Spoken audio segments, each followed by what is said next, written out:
In this video, I'm going to be reviewing the Lamy Pur fountain pen. I'll go over the specs, I'll do a writing sample, and I'll tell you what I like and don't like about this pen coming up. Blake here with Blake's Broadcast. On this channel, I review fountain pens, paper, and ink, and as always, I put links in the show notes in the description below. And if you haven't already, please hit that subscribe button, it really helps out my channel. Alright, let's get on with the review. So this is the Lamy Pur fountain pen. This was designed by Danish architect Knud Holscher. He designed, I think, a lot of the Copenhagen airport as well as the Royal Theatre, and he's done a lot of really cool modern houses. I don't know when this pen was designed. This is not the original iteration of the pen. However, this is the last iteration of the pen as Lamy has discontinued its production. We do still have a few of these at thepapermind.com, and Blake's Broadcast viewers and subscribers get 10% off with code BB10 at checkout. Now, this pen looks, I think, similar to the Lamy CP1. It's a cylinder, however, it's a couple millimeters thicker, which I like. I think it makes it a bit more comfortable. I like this silver finish. We have sort of a matte lacquer over aluminum body here. We have just a very nice simple design. I really do like the way that this pen looks. The original version of this pen was aluminum like this, and it had grooves down the length of it, pretty distinctive looking, and it also had a aluminum grip section, which this one, current version, does not. Also available in a black finish. This is the ballpoint version of it, but you can just imagine this pen in a matte black, which is very similar to the Lamy CP1, which I reviewed quite a long time ago. This is one of my favorite Lamy pens of all time, and I feel like the Pure is very similar to it. However, it's just a more comfortable, thicker size. So a lot of the time I do end up using this more than this pen.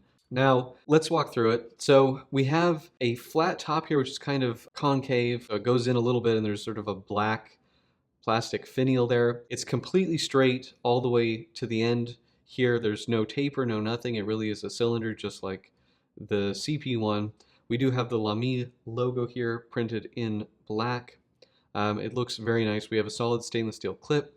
This clip is not spring loaded. However, it is quite strong, and there's a good amount of resistance there. Again, straight body here. And then we have a plastic end here, which will sort of clip onto snap onto the cap here. So it posts very securely, really quite nice. Now, grip section. This grip section looks very similar to the CP1 grip section, but it is in fact fatter significantly. I think it's at least a millimeter at the widest point and a millimeter at the narrowest. So that does actually make an appreciable difference in terms of just the overall comfort of using the pen, because the CP1 is so skinny. There is one seam that we can see here. You don't really feel it. It has grooves on the grip section, so very comfortable, very secure grip when you're holding it. Just like any other Lamy pen or typical Lamy pen, it's cartridge converter, proprietary. This is a T10 cartridge. Quite a bit of screwing on here. And then we have the typical Safari nib. This is a broad one, which is a really nice nib. And they're interchangeable with all the other Lamy Safari type nibs. You can put a gold nib on here if you want. Yeah. Okay, let's do some measurements. So in terms of length, we're about 136 millimeters. So pretty long pen. And when it's posted, it is also quite long. Uncapped, we're about 126, 127. And then posted, we're looking at about 166, 167. So very long posted. You know, you can compare it to the CP1 here, which is actually a little bit shorter, not a lot, but you can see just the thickness is quite a bit different.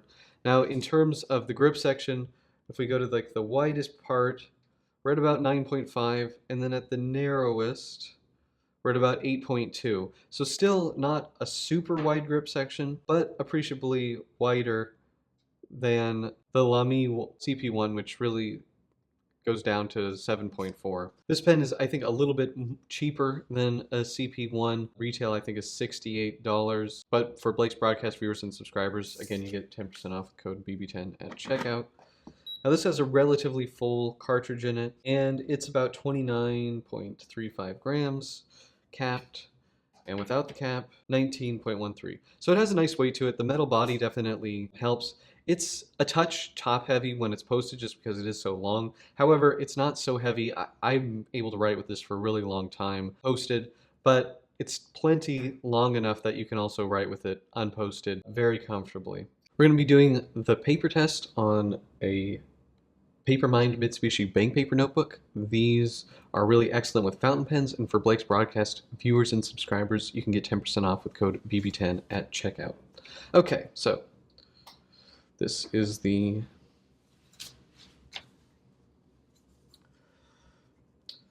Lamy Pur, and this is a broad, and this is Lamy Blue.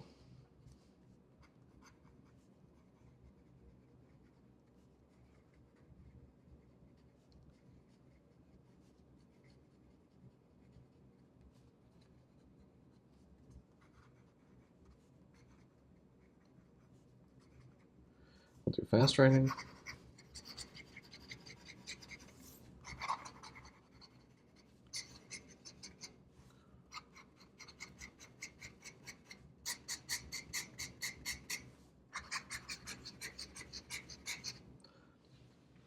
Pretty good performance there. I really do like this broad nib. It's quite nice. It's definitely,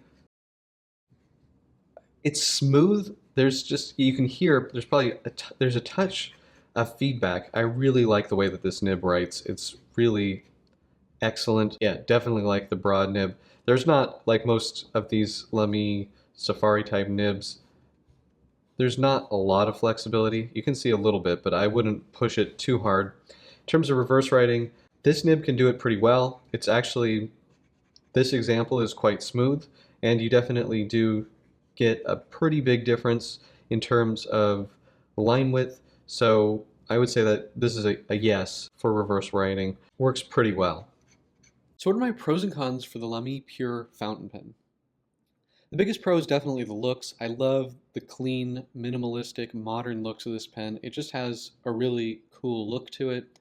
I like this, that it's a bit thicker than the Lamy CP1, which is one of my favorite pens. You just get a little bit more comfort out of this, but you kind of maintain that same simple, cylindrical shape that I really like. It's very nice.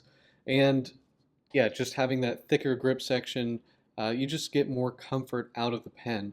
And with the metal body, it does feel very nice quality. Even the plastic bits on the end have a nice feel to them. There's nothing really cheap feeling on the pen. And of course, with the Lamy pen, you have interchangeable nibs. I really like the broad nib on here, but I can put a gold nib on here if I want, or, the cursive nib that Lamy does. So that part's really nice.